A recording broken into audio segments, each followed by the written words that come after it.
এই আদি সপ্ত গ্রামে হিরণ্য দাস আর গোবর্ধন দাস, হরিবল মায়েরা, হিরণ্য দাস আর গোবর্ধন দাসে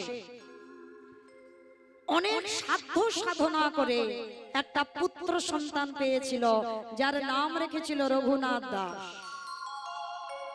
তবে বাবা রঘুনাথকে পেয়েছিল কি করে? একটা কথা মনে রাখবেন মা, একটা পুত্রের জন্য আমরা 7 ঠাকুরের কাছে মানত করি।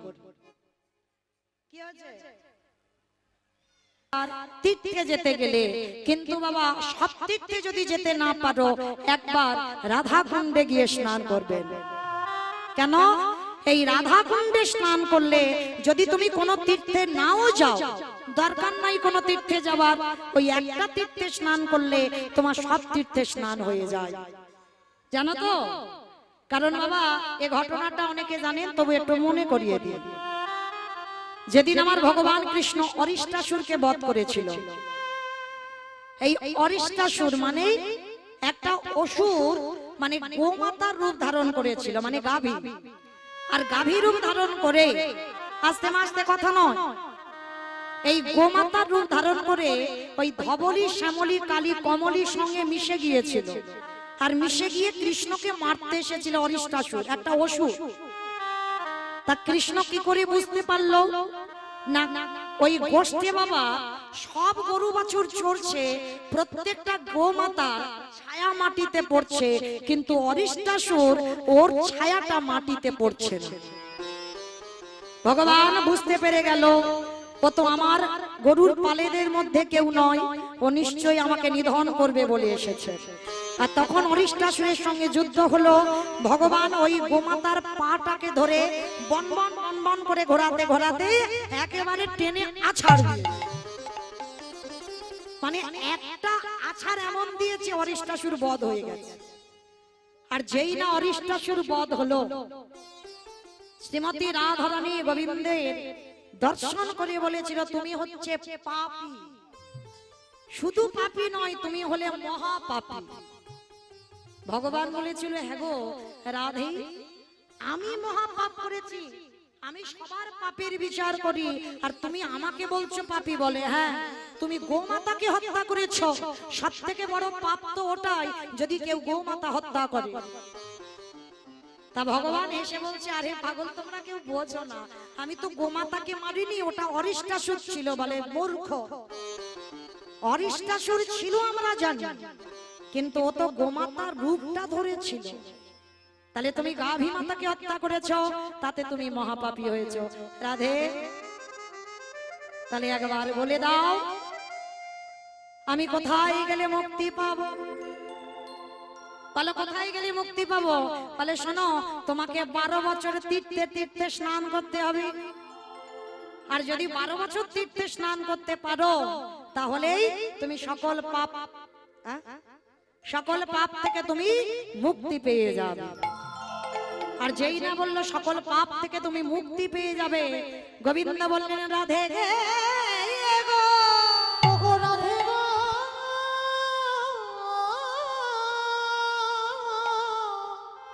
যাকে আমি আগে বলো না দেখলে থাকিতে পারি না। আর তুমি কি না বলছো আমি 12 বছর তীর্থে কাটাবো? বাবা, আমি দম বন্ধ হয়ে মরে যাবো। রাধে, তুমি উপায় কিছু বলে দাও। তখন আমার গোবিন্দ বলেছিল, বেশ, তাহলে আমি উপায় বলবো না, তুমি বলো।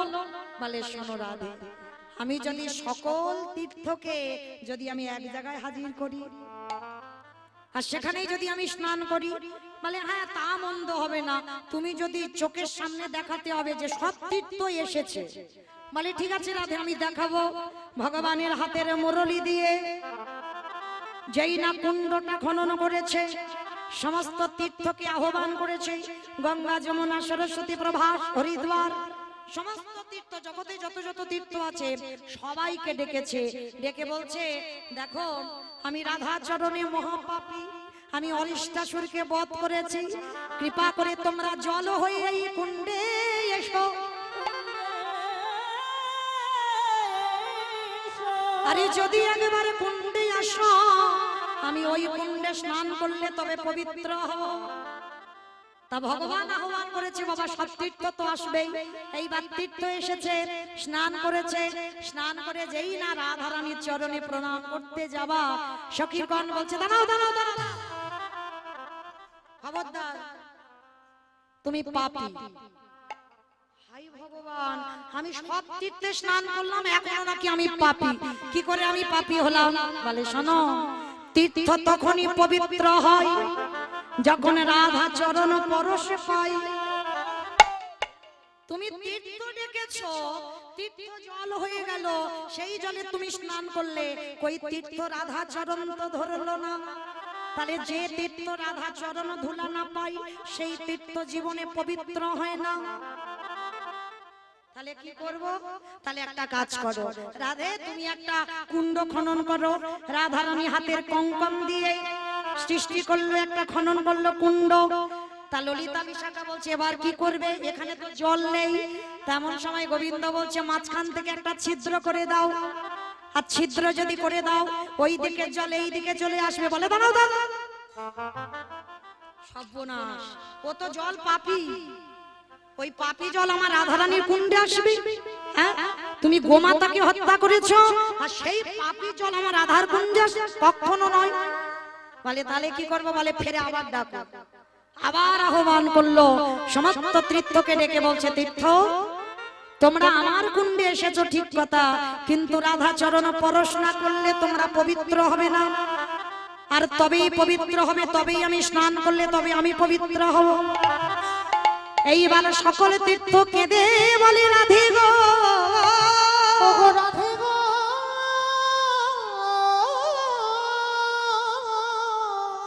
তুমি যদি করুণাময়ী, তুমি যদি কৃপাময়ী হও।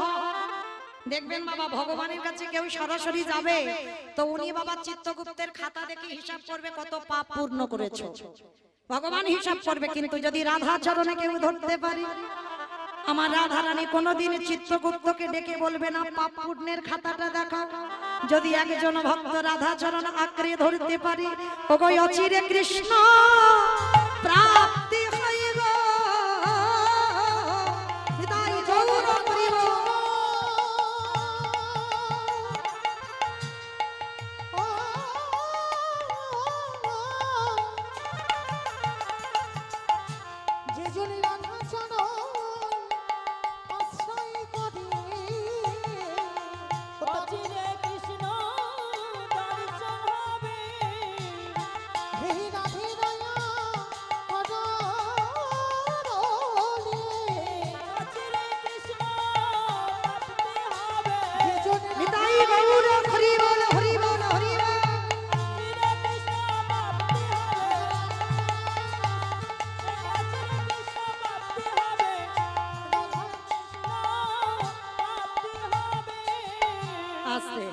এইবার রাধা চরণে তীর্থ প্রবেশ করলো, পরশ করার সঙ্গে সঙ্গেই জল পবিত্র হয়ে গেল।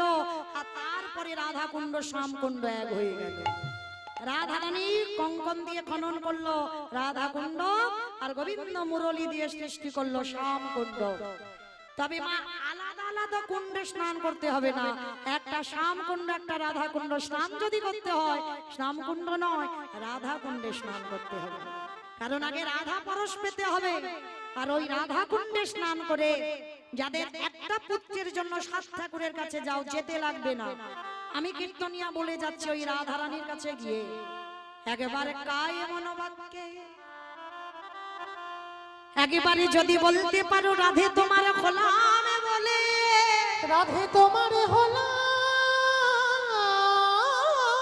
বলে, যদি তুমি আঁচল পেতে আমার রাধারানীর কাছে যদি একবার ভিক্ষা চাইতে পারো, তবে মায়েরা ডিগ্রিওয়ালা ছেলে চাইলে দেবে না, চাকরিওয়ালা ছেলে চাইলে দেবে না। তাহলে কিরকম ছেলে চাইতে হবে? আমায় কৃষ্ণওয়ালা পাখি দাও, অন্তিমে সময়ে যেন আমার দুয়ারে বসে সে যেন কৃষ্ণ ভজন সাধন করিতে পারে। রাধে গো,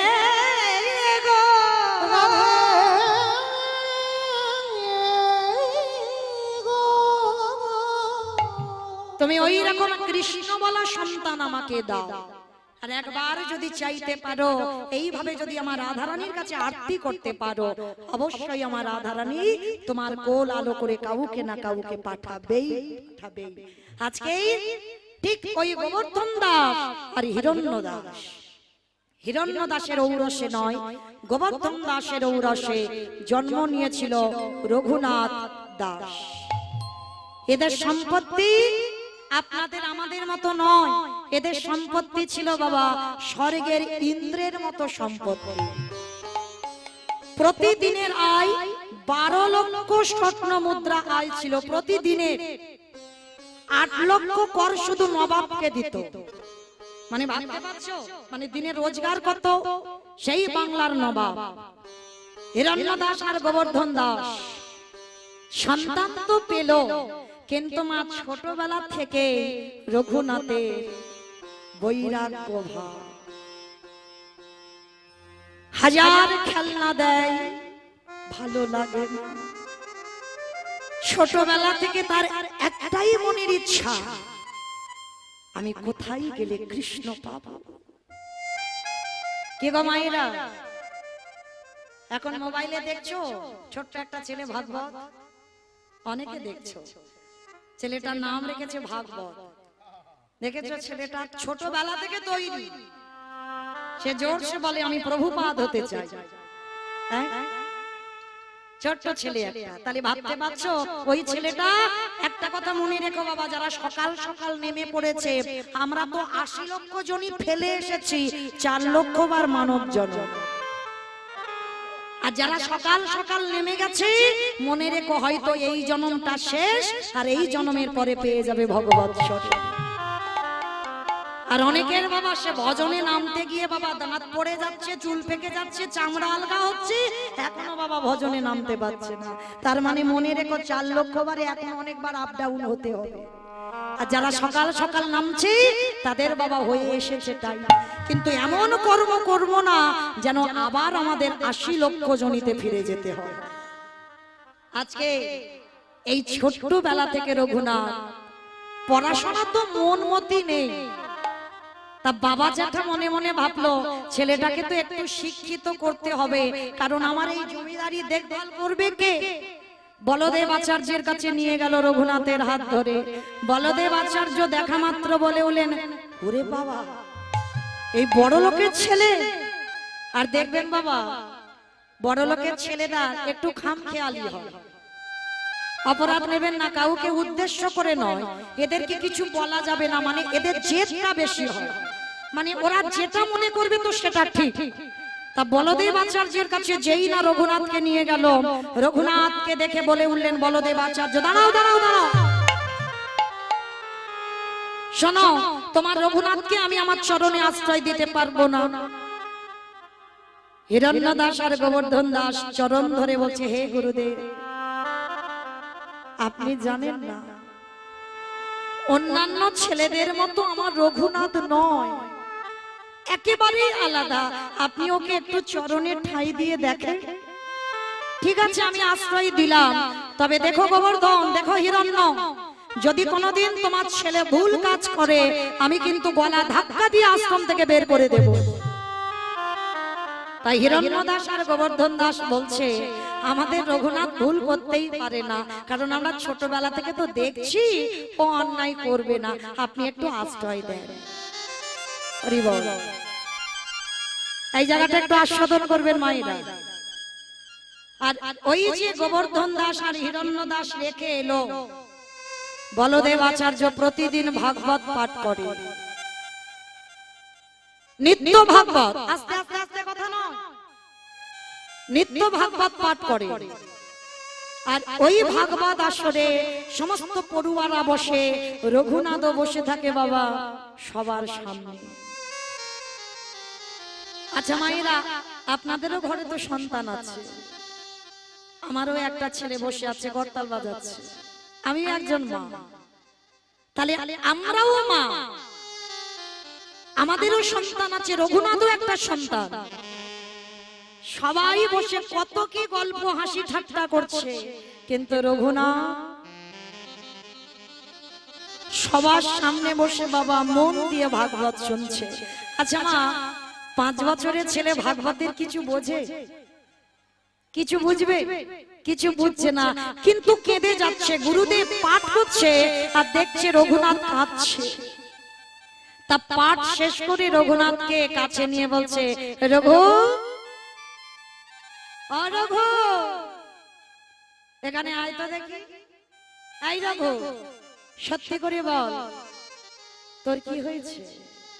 তুই এইরকম বসে বসে কাঁদছিস কেন? কি হয়েছে তো? তুই যে এতক্ষণ ধরে সেই সন্ধ্যা থেকে কাঁদছিস, আচ্ছা তুই ভাগবতের কিছু বুঝতে পারছিস? রঘুনাথ উঠে এসে বাবা ধন্যবাদ প্রণাম করেছে। প্রণাম করে বলছে, হে গুরুদেব, আমি কিছু বুঝি না বুঝি আমি তো কাঁদছি একটা কারণে। কি কারণে? কি চাস তুই? কার জন্য কাঁদছিস? গুরুদেব, আমার একটাই মনে ভাবনা, আমি কি তারে পাবো না? গুরুদেব,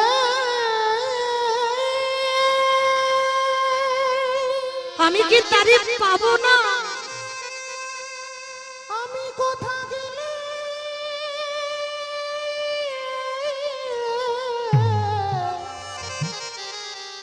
কৃষ্ণ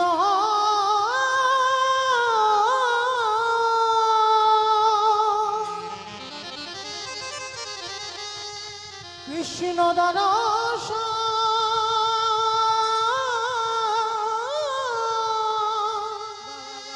দরস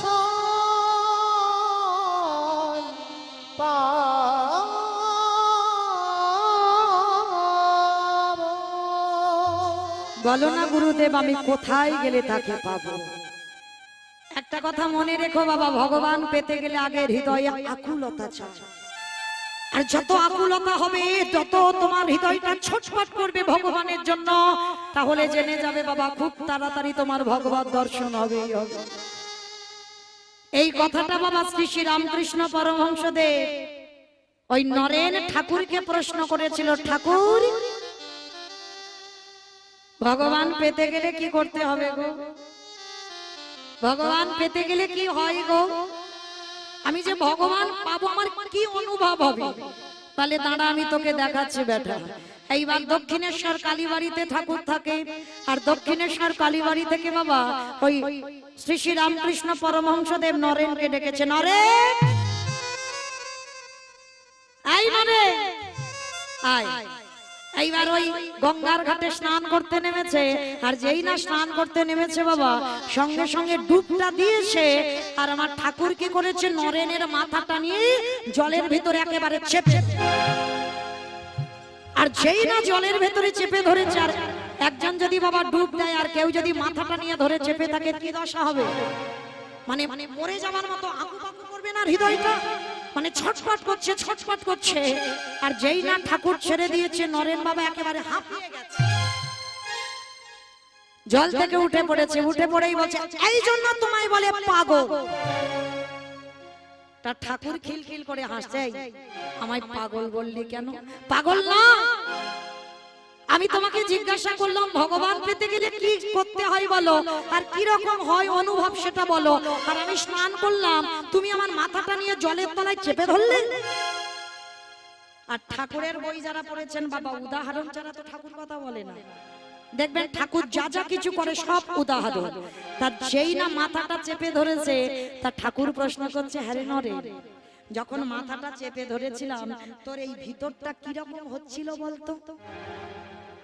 বলে, সাদে বললাম তোমায় পাগল, বলে আর একটু হলে তুমি মরে যেতাম, আমার ভিতরটা যেন আকুপাকু করছিল, এই যেন প্রাণটা চলে যায়, এই যেন প্রাণটা চলে যায়। নরে, ভগবানকে পেতে গেলে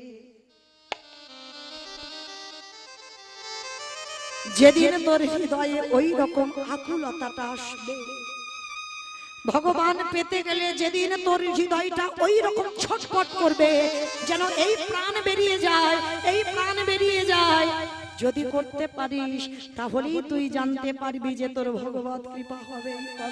নিতাই গৌর প্রেমানন্দে।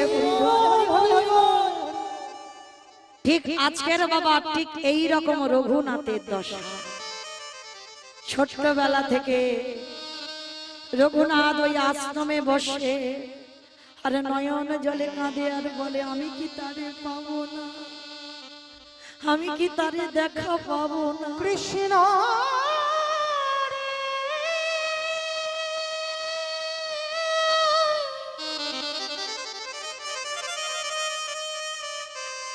দেখা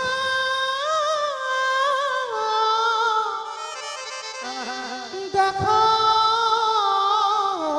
দে,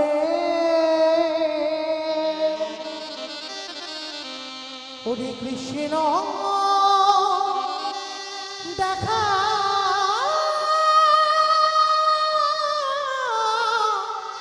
দেখা দে।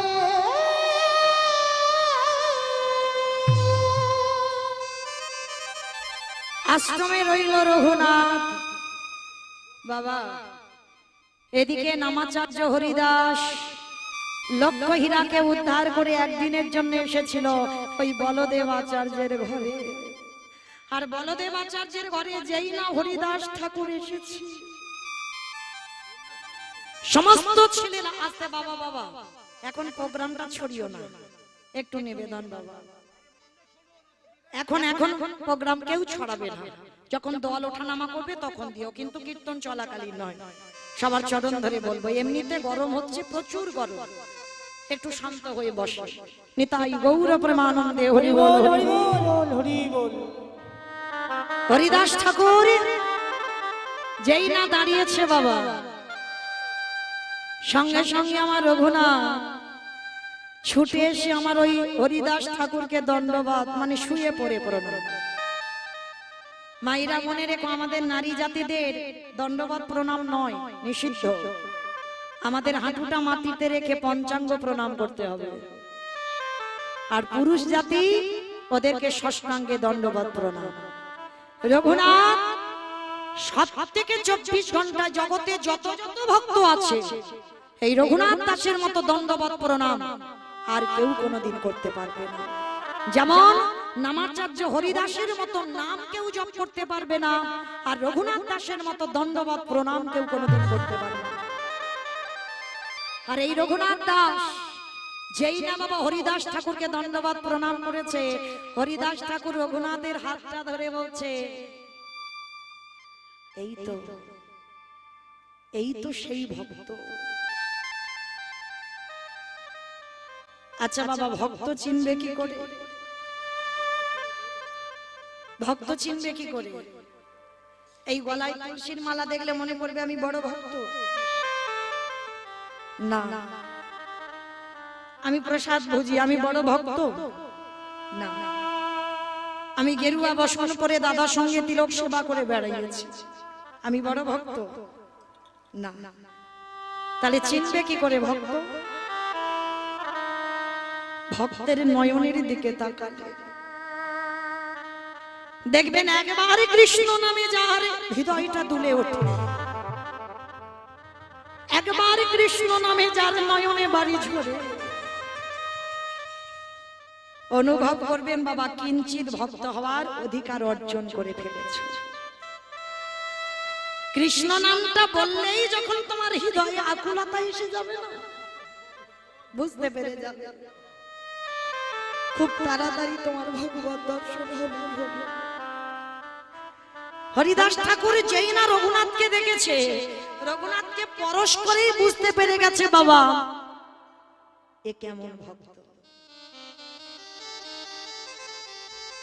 হরিদাস ঠাকুর মনে মনে করছে, এই তো এই মাটিতে বীজ পুঁতে দিলেই অঙ্কুরিত হবেই হবে। দেখবেন বাবা হাজার হাজার গুরুদেব শিষ্য তৈরি করে, কিন্তু সেই শিষ্যের মধ্যে কজন প্রকৃত শিষ্য তৈরি হয়? আজ হরিদাস যেই না দেখেছে রঘুনাথকে, দেখেই বুঝতে পেরে গেছে এই মাটিতে বীজ পুঁতে দিলেই অঙ্কুরিত হবেই হবে। রঘুনাথকে বুকে জড়িয়ে ধরেছে। আর রঘুনাথ ছোটবেলা থেকে বাবা এই হরিদাস ঠাকুরকে অনুকরণ করত। অনুকরণ মানে কি বুঝেছো বাবা? এই যেমন আমাদের কীর্তনিয়াদের এখন অনুকরণ চলছে, দেখবেন হুবাহুব একটা কীর্তনী আর একটা কীর্তনিয়ার মতো গান গায়, একেবারে হুবাহুব একই রকম। এগুলোকে বলা হয় অনুকরণ, একজনকে একজন অনুকরণ করছে। তো তখনকার দিনে রঘুনাথ অন্য কিছু অনুকরণ নয়, হরিদাস ঠাকুরের কোন কোন জিনিস অনুকরণ করত? জমিদারের ছেলে হয়ে 24 ঘন্টায় একবার আহার করত, যার বাবার সোনা দানা টাকা পয়সার কিছু অভাব নাই, তার শরীরে কোনো অলংকারও ছিল না। হরি বল, হরি বল।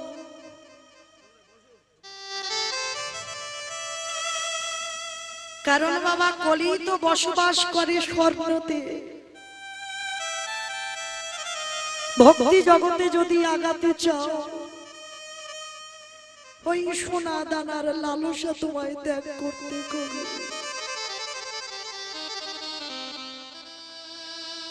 অনেক গহনা পড়ে থাকলে অহংকারে জন্মে যাবে,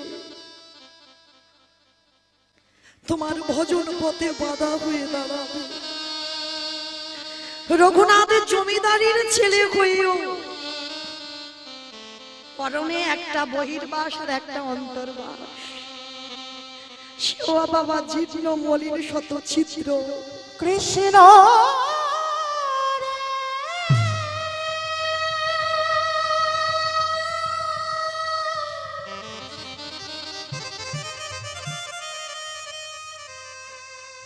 একেবারে দেখা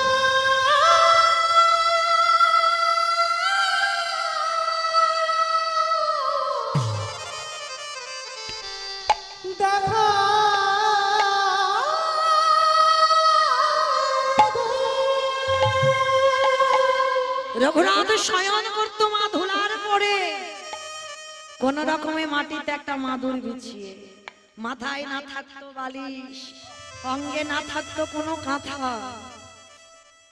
তো হরিদাস ঠাকুর ওকে দেখে সব সময় বলতো, খোকা তুই একটু বড় হ, তুই একটু বড় হয়ে তুই আমায় অনুকরণ করিস। না ঠাকুর, আমি যদি এখন থেকে তোমার অনুকরণ না করি, আমি তোমার মতো হব কি করে? ওরে তুই তো বড় লোকের ছেলে, তুই তো জমিদারের ছেলে, তুই কেন এই অবস্থাতে থাকবি? আচ্ছা চরণ দুটো জড়িয়ে ধরতো, বলো না গো আমি কি তারে পাবো না, আমি কি তারে পাবো না? আমায় বলে না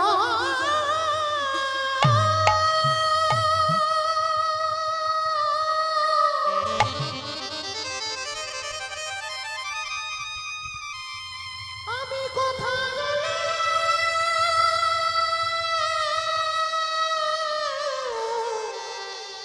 কৃষ্ণ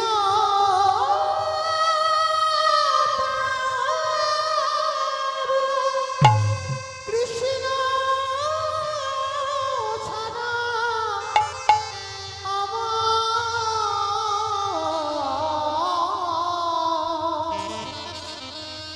কৃষ্ণ ছাড়া আমি কিছু চাহি না। সব সময় রঘুনাথের মনে শুধু একটাই ভাবনা, অন্য কোনো ভাবনা নয়, আমি কি তারে পাবো না? পড়াশোনা শেষ হলো, রঘুনাথ বাড়ি চলে গেল, কিন্তু বাড়িতে গেলে কি হবে? বড় লোকের ছেলে যেখানে সাধুগুরু বৈষ্ণব আসে সেখানে ছুটে ছুটে চলে যায়, যেখানে ভাগবত হয় রঘুনাথ চলে যায়, যেখানে হরিনাম হয় রঘুনাথ চলে যায়। আবার বড় লোকের ছেলে তো আবার প্রজারা ছুটে গিয়ে রঘুনাথকে ধরে নিয়ে আসে।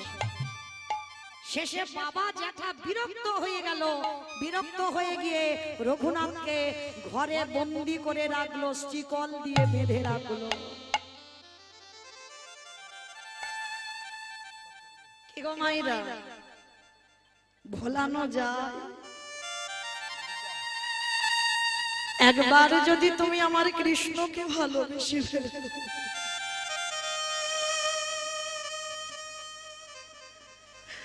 হাজার চেষ্টা করলেও বাবা তুমি আর তাকে ভুলতে পারবে না। রঘুনাথের হাত বেঁধে দিল, পা বেঁধে দিল, ঘরে বন্দি করে রাখলো। রঘুনাথ হেসে বলে উঠলেন, ঠিক করেছো বাবা, ঠিক করেছো তুমি। নিরজন জায়গা না হলে কি কৃষ্ণ ভজন হয় গো? যার জন্য তো পরম বৈষ্ণব বেছে নিয়েছে বাবা কেদারনাথ বদ্রীনাথ।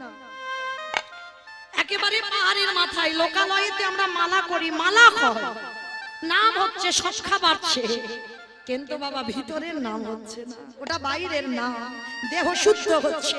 ভিতরের নাম করতে গেলে তোমার জানালা দরজা বন্ধ করে ভগবানের প্রতি ছবিটাকে হৃদয়ে ধরতে হবে। আর ওই ছবিটাকে হৃদয়ে ধরে যদি একবার নয়ন জলে কেঁদে একবার মালা করতে পারো, তাইতে মা তোমার সারা জন্ম বন্ধ হয়ে যাবে। তাই গৌরব। রঘুনাথ বলছে, ঠিক করেছো বাবা, আমি চাইছিলাম এই রকম নিরজন জায়গা,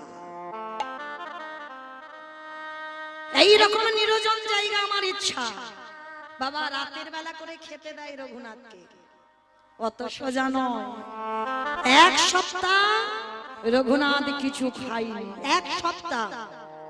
ভাবতে পারছো? অনেকে শিব চতুর্দশী দুদিন উপবাস হয়ে গেল, হয়ে যায়নি? আমাদের হয়েছে, দুদিন হয়ে গেছে, কিছু খাওয়া দাওয়া হয়নি, ওই একটু ফল পাওয়া, একদিন তো নির্জলাই হয়ে গেল। তাহলে দুদিন উপবাস করে আমাদের যদি অত কষ্ট হয়, রঘুনাথ এক সপ্তাহ কিছু খাইনি গো। বাবা মা কৃষ্ণ ভোলাবার জন্য শিকল দিয়ে বেঁধে রেখেছে, বলে ভুলে যাও ওই নামটা, কিন্তু ওকে তুমি ভুলবে, আর কৃষ্ণ যদি তোমারে ধরে তুমি ভুলতে পারবে? এক সপ্তাহ যখন খাইনি, জ্যাঠামশাই ছুটে এসেছে, রঘুনাথ, রঘুনাথ, শুনলাম তুই নাকি এক সপ্তাহ কিছু খাসনি। জ্যাঠামশাই কাঁদছে, অনেক সাধনার ধন তো, কঙ্কাল সার দেহ হয়ে গেছে। দেখবেন বাবা, ভক্ত যদি হয়েছে না, তোমার এই দেহটা কঙ্কাল সার হয়ে গেছে।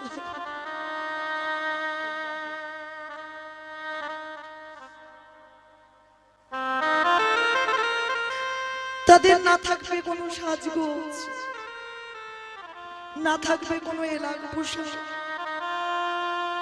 না শরীরের কোনো চিন্তা ভাবনা, কারণ তাদের তো একটাই চিন্তা, আমি কি তারে পাবো না। তো রঘুনাথ কি করেছে? রঘুনাথ গিয়ে বাবা যেই না দাঁড়িয়েছে, জ্যাঠামশাই হিরণ্য দাস এসেছে, রঘুনাথ বল না বাবা, তোর কি হয়েছে? তুই কিসের জন্য কাঁদছিস? এক সপ্তাহ নাকি তুই কিছু খাসনি। আচ্ছা ঠিক আছে, আমি কথা দিলাম বাবা, আর আমি তোকে বাধা দেব না, বল তুই আমার কাছে কি চাস? জ্যাঠামশাই, আমি যা চাইবো তুমি আমায় দেবে। কেন দেব না বাবা, একবার একবার তুই বল না বাবা কি চাস। না ওই রকম করি নয়, আগে ত্রিসত্য করো, তুমি আমি যা চাইবো তাই দেবে। ঠিক আছে বাবা, আমি ত্রিসত্য করলাম, তুই যা চাইবি আমি তোকে দেব, বল তুই কি চাস। মনে রেখো, তুমি ত্রিসত্য করেছ, তাহলে দাও, কৃষ্ণ এনে দাওয়া,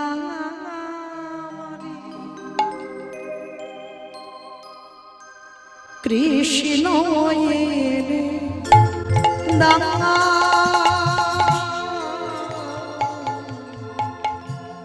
কৃষ্ণ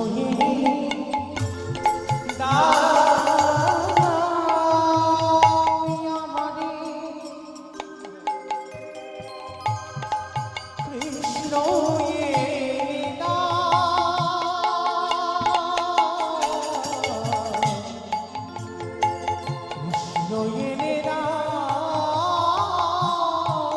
আমারে,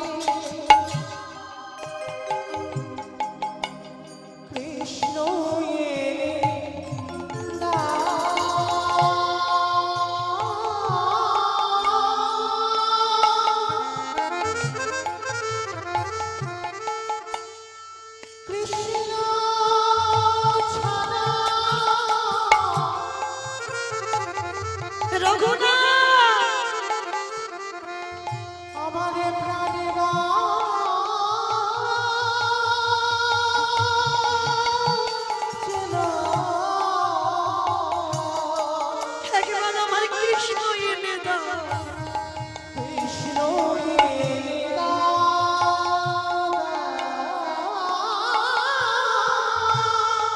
কৃষ্ণ ছাড়া আমার প্রাণে বাঁচে না।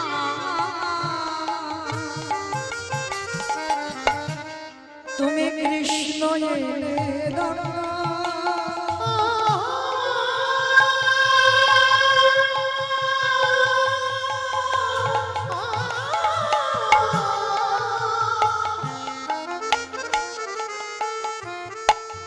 ওই কৃষ্ণ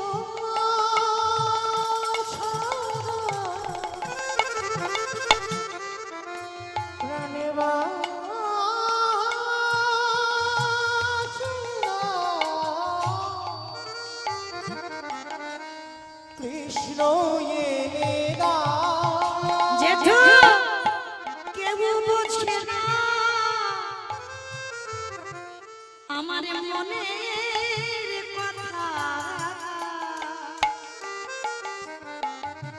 বলবো আমি কারে কেউ বোঝে না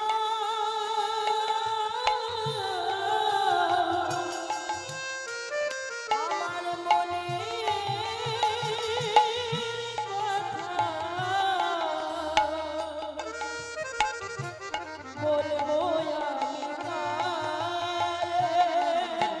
কৃষ্ণ এলে দাও আমার, কৃষ্ণ এলে দাও। নিতাই গৌর প্রেমানন্দে হরি বল হরি বল হরি বল। কৃষ্ণ এলে দাও।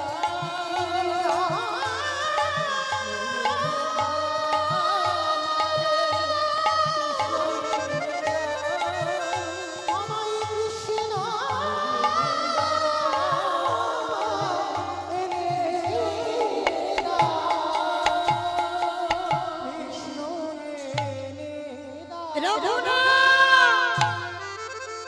রঘুনাথ, তুই তো কেঁদে কেঁদে মরে যাবে কৃষ্ণ কৃষ্ণ বলে। বলদেব আচার্য ছুটে এসেছে খবর পেয়ে। ছোট্ট একটা বালক কৃষ্ণ প্রেমে বিভোর, খাওয়া দাওয়া বন্ধ করেছে। কি গো, পারলাম না এইরকম সন্তান তৈরি করতে।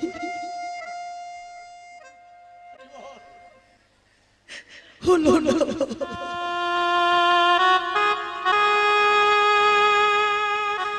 বলদেব আচার্য এসে বলছে, আরে রঘু, তুই কি পাগল হয়েছিস? কৃষ্ণ বলে কেঁদে কেঁদে তুই কি পাগল হয়ে যাবি? গুরুদেব বলো না, আমি কি তারে পাবো না? আমি যদি তারে না পাই, হে জীবন আমি আর রাখবো না। পাবি বাবা পাবি, তারে তুই পাবি, তবে শোন, কৃষ্ণ বলে কাঁদিস না। রাধা কৃষ্ণ একাত্মা দুই দেহ ধরি, অনন্য বিলাস রস আস্বাদন করি। এই দুই ভাব এবে চৈতন্য গোসাই, ভাব রস আস্বাদিতে দোহে কোথায়। নিতাই গৌর কৃষ্ণ প্রমাণ। হরি বল হরি বল। কৃষ্ণ বলে কাঁদতে হবে না, ওই কৃষ্ণ বলিতে গৌর হয়ে এসেছে। একবার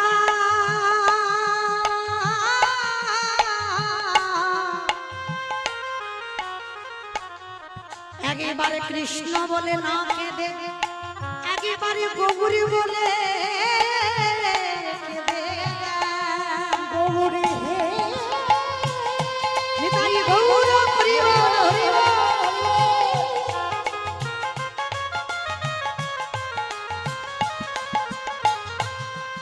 ও গো দয়ামা,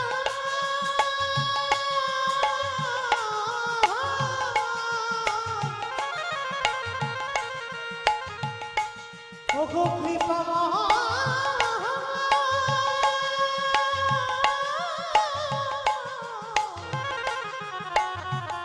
একেবারে করুণা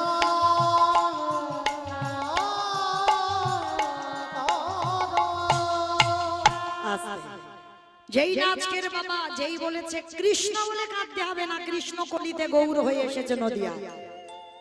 গুরুদেব মানে আমার কৃষ্ণ কলিতে গৌরাঙ্গ বলে, হ্যাঁ, তাহলে আজকে থেকে তুই কৃষ্ণ বলে নয়, আজকে থেকে গৌর দর্শনে যাবি। তাই হিরণ্য দাস আর গোবর্ধন দাস বলছে আমি যখন কথা দিয়েছি চল তোকে নিয়ে নদিয়ায় একবার ঘুরে আসি, তোর কৃষ্ণ দেখি আনি। তো আজকে ছেলের হাত ধরে নিয়ে গেল নবদ্বীপের মাটিতে। বাবা যেদিন নদিয়ায় গেছে, গিয়ে সংবাদ পেল 24 বছর বয়সে নিমাই সন্ন্যাসী হয়ে গেছে। দর্শন হলো না, অথচ জানো গুরু দর্শন কৃষ্ণ দর্শন জগতে বড় দুর্লভ। হাজার বার যদি মনে করো আমি দীক্ষা নেব দীক্ষা নেব দীক্ষা নেব না, কৃপা যতদিন না হবে তুমি 10 বার যাবে আর 10 বার ফিরবে, হবে না। আর কৃপা যেদিন হয়ে যাবে বাবা, সেদিন তোমাকে কেউ আর আটকে রাখতে পারবে না। সে যেখানে থাকো বাবা, তুমি যদি যেতে না পারো গুরু তোমার কাছে এসে হাজির হয়ে যাবে। এই বিশ্বাস যাদের আছে বাবা, তারাই বিশ্বাস করে। আর যাদের বিশ্বাস নাই তাদের শুনেও লাভ নাই, কিন্তু যাদের বিশ্বাস আছে। তো আজকে কি করেছে, রঘুনাথ গেল কিন্তু শুনল নিমাই সন্ন্যাসী, তাহলে কি হবে, ফিরে এলো কিছুদিন পর।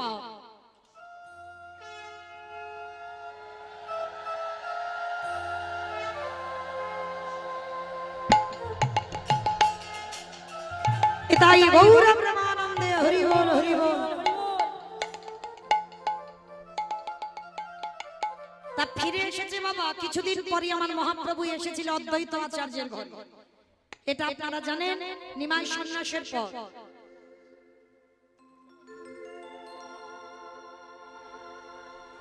জরাধে ভক্তচরণে আমার একটা নিবেদন, কেউ বারে বারে হরিবাসরে আসবেন না। আমি বলছি বলে যেন কেউ কষ্ট পাবেন না বা মনে কিছু করবেন না যে কীর্তনিয়া বলছে, কিন্তু বারে বারে যদি আসেন তো কীর্তনের একটু ব্যাঘাত হয়।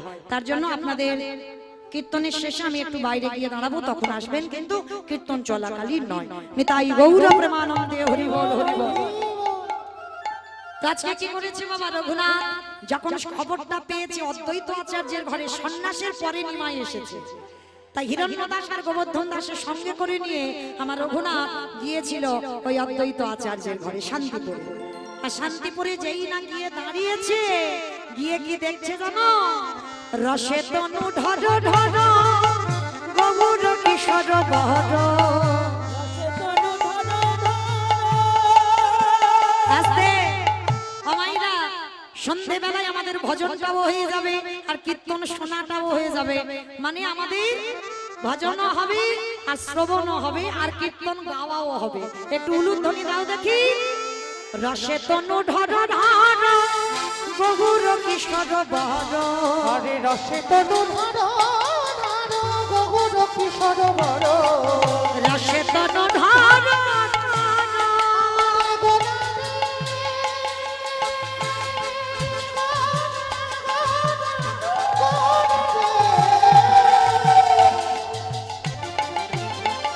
নিতাই গৌর হরি।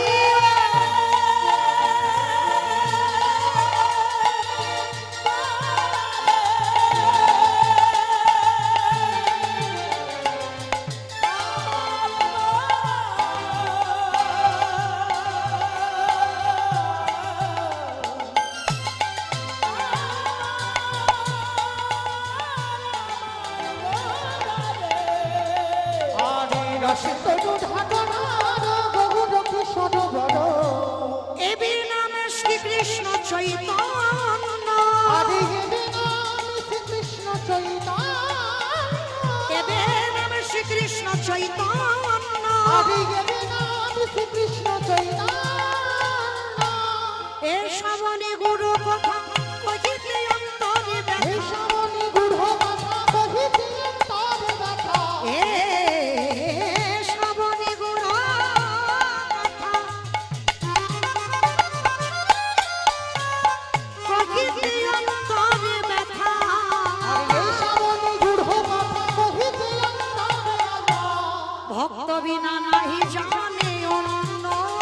ভক্ত বিনা তাই গৌর হরি বল হরি বল। ভক্ত বিনা নাহি জানি অন্য।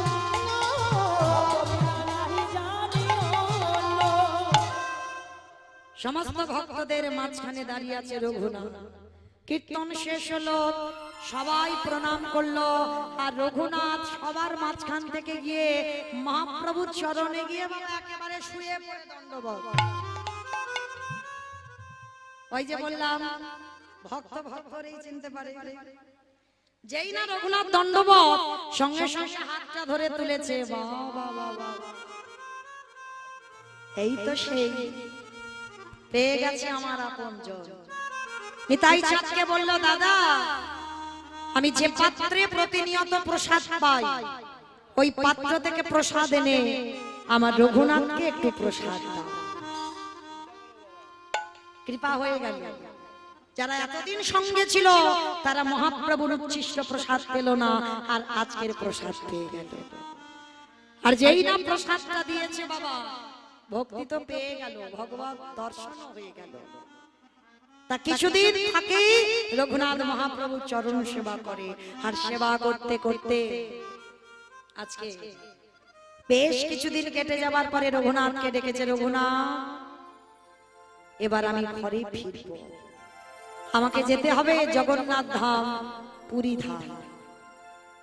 থাকো তুমি এখানে, তোমার বাবা মা রাজত্ব দেখভাল করো, চলে যাও, তুমি তোমার আদি সত্য গ্রামে ফিরে যাও। না না গৌরহরি, আমি তো ফিরে যাব বলে আমি তোমার চরণে আসিনি। তুমি কেন আমাকে পাঠিয়ে দিচ্ছ? আমি ফিরবো বলে আসিনি, আমি তোমার চরণে আশ্রয় পেতে চাই। রঘুনাথ একটা কথা মনে রেখো, মর্কট বৈরাগ্য ধারণ করো না। মর্কট কাকে বলে? বানর। হনুমান কিন্তু ত্যাগী, আর বানর ভোগ। ওই জন্য মহাপ্রভু বলছে বাবা চৈতন্য ভাগবতে, মর্কট বৈরাগ্য ধারণ করবে না। লোক বৈরাগ্য যেন তুমি ধারণ কোনোদিন না করো। যেটা তুমি সঠিক ভজনের পথে আগাতে পারবে, তুমি সেই ভজনের পথে আগাও, কিন্তু লোক দেখানি ভজন তুমি কোনোদিন করবে না। তাই পড়াশোনা করেছো, বড় হয়েছো, বাবা মার কাছে ফিরে যাও, আর বাবা মার জমিদারি দেখভাল করো। না প্রভু, আমি তো পৃথিবীতে জমিদারি দেখবো বলে আসিনি, আমি তো বলে এসেছিলাম কৃষ্ণ ভজিবার করে সংসারে আইনো,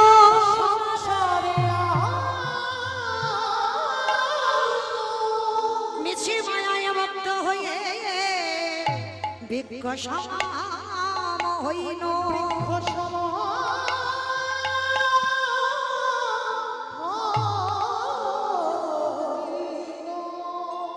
তুমি কেন বোঝো না?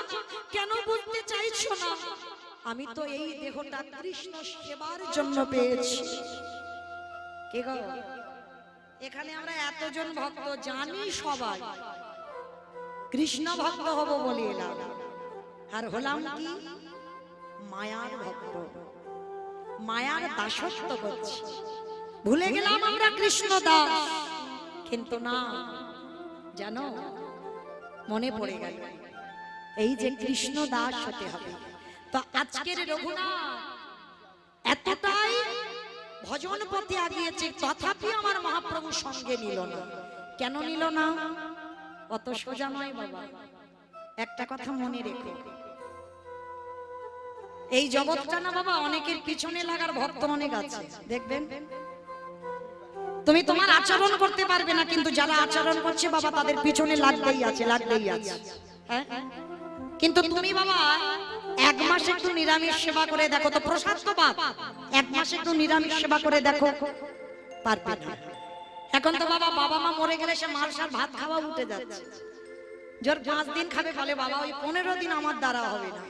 5 দিন খাবে বা ওই যে 1 সপ্তাহ খাবে বা 3 দিন, সন্তান হয়েও পাচ্ছে না। কিন্তু বাবা মনে রেখো, এই যে সময়টা সবথেকে শুদ্ধ সময়, ব্রহ্মচর্য পালন করা হয়। পিতামাতা মরে গেলে আমরা না বলি না অসহজ হয়েছে, অসহজ হয়েছে, না, সব থেকে শুদ্ধ তুমি তখন, কারণ তুমি এই যে হংসী আহার করছো, তুমি ব্রহ্মচর্য পালন করছো, তুমি মেঝেতে তুমি ক্ষৌর কার্য করছো না, তারে তোমার মতো পবিত্র সেই সময় আর কেউ থাকে। যারা প্রকৃত জ্ঞানী হবে তারা কোনোদিন বলবে না ওইটা অসহজ, তোমাকে ছুঁলে আমি অপবিত্র হয়ে যাব, না, তোমাকে ছুঁলে আরো আমি পবিত্র হব। কেন? তখন তুমি ব্রহ্মচর্য পালন করো, আর তোমার মতো পবিত্র তখন আমিও পর্যন্ত নয়। নিতাই গৌর প্রেমানন্দে হরি বল। তাই রঘুনাথ কি করেছে বাবা? রঘুনাথ যখন ফিরে এসেছে, রঘুনাথ ফিরে এলো, মহাপ্রভু সঙ্গে নিল না, কিন্তু একটা কথা বলেছিল, রঘুনাথ তুমি ভজন করে যাও, যেদিন সঠিক সময় হবে তোমাকে আমার কাছে আসতে হবে না, আমি নিয়ে নেব আমার কাছে। ওই জন্য বাবা যে যত ছটফট করি না কেন, যার যখন কৃপা হয়ে যাবে সংসারের মায়াতে কেউ আর বেঁধে রাখতে পারবে না, সব মায়ার দড়ি ছিঁড়ে দিয়ে সে কৃষ্ণ পাবার লালসায় ছুটে যাবে। যেটা নরোত্তম করেছিল, যেটা জমিদার লালা বাবু করেছিল, ভুরি ভুরি প্রমাণ দেওয়া আছে বাবা। তো আজকে কি করেছে? রঘুনাথকে আটকাবার জন্য রঘুনাথকে বিয়ে দেওয়া হলো। যার সঙ্গে বিয়ে দেওয়া হলো নাম ছিল তার রত্নাবতী। এইবার রত্নাবতীর সঙ্গে বিয়ে দেওয়া হলে কি হবে? যে সময়টা ছিল ফুলসজ্জার রাত। মায়েরা, এখানে আমরা বউ হয়েছি, আমরা স্ত্রী হয়েছি, কিন্তু আমরা সহধর্মিণী নয়। বেশ, হরি বল। তা যেই না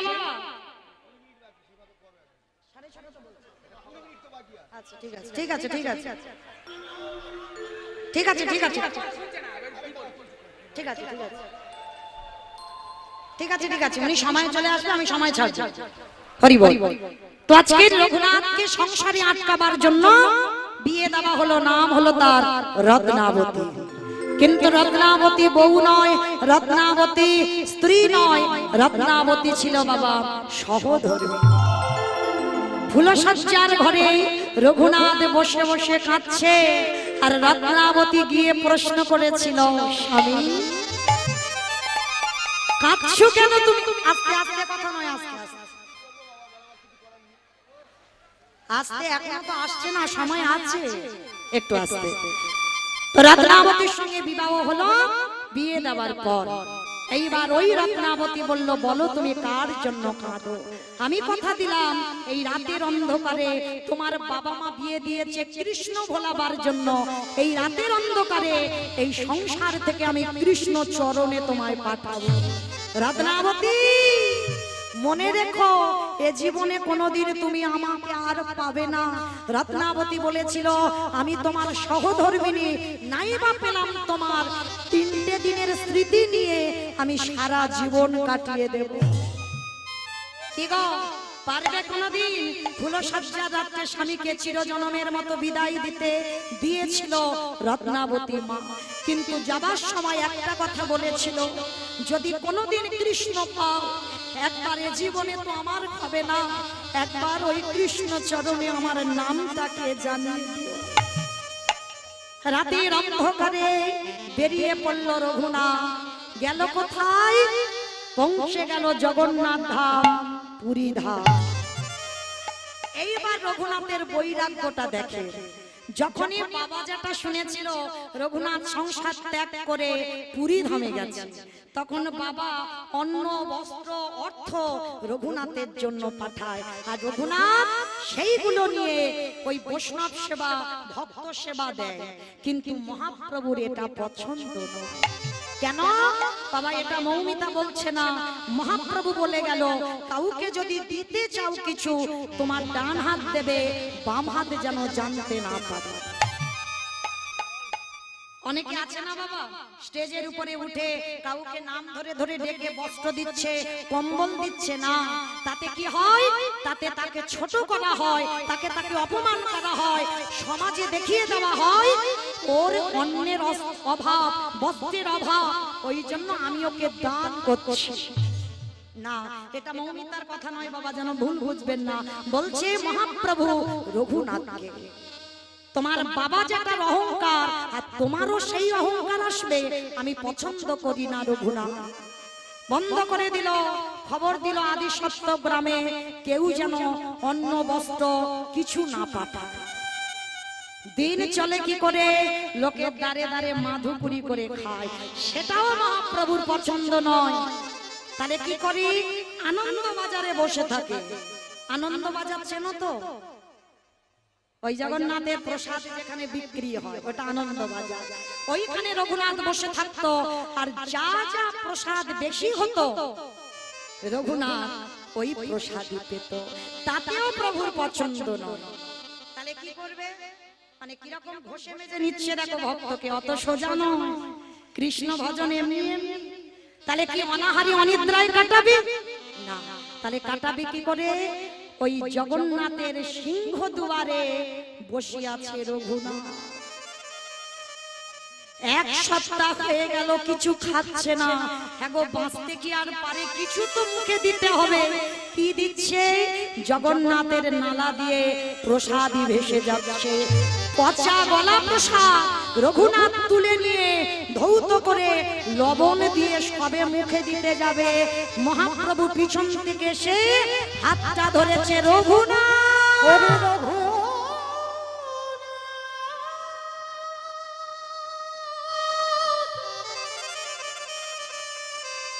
একেবারে চেয়ে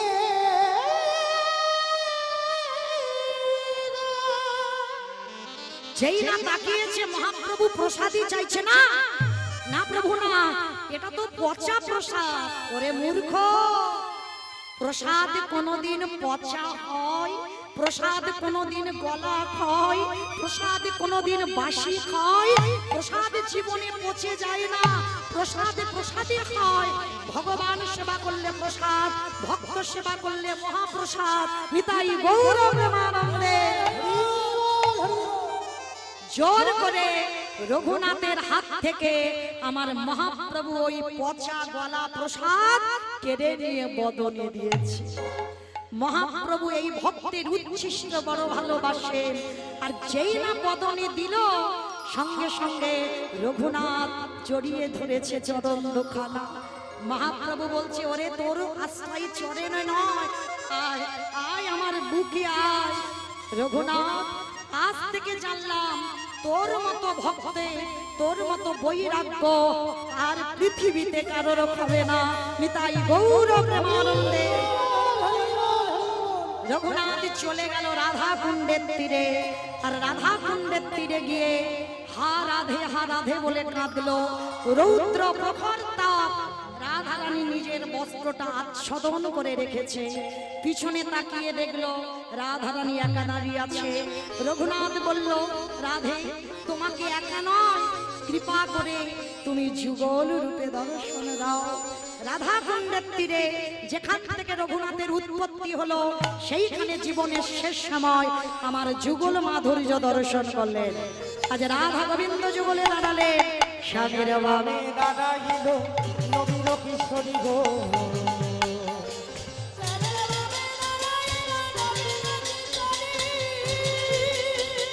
ললিতা বিশাখায়া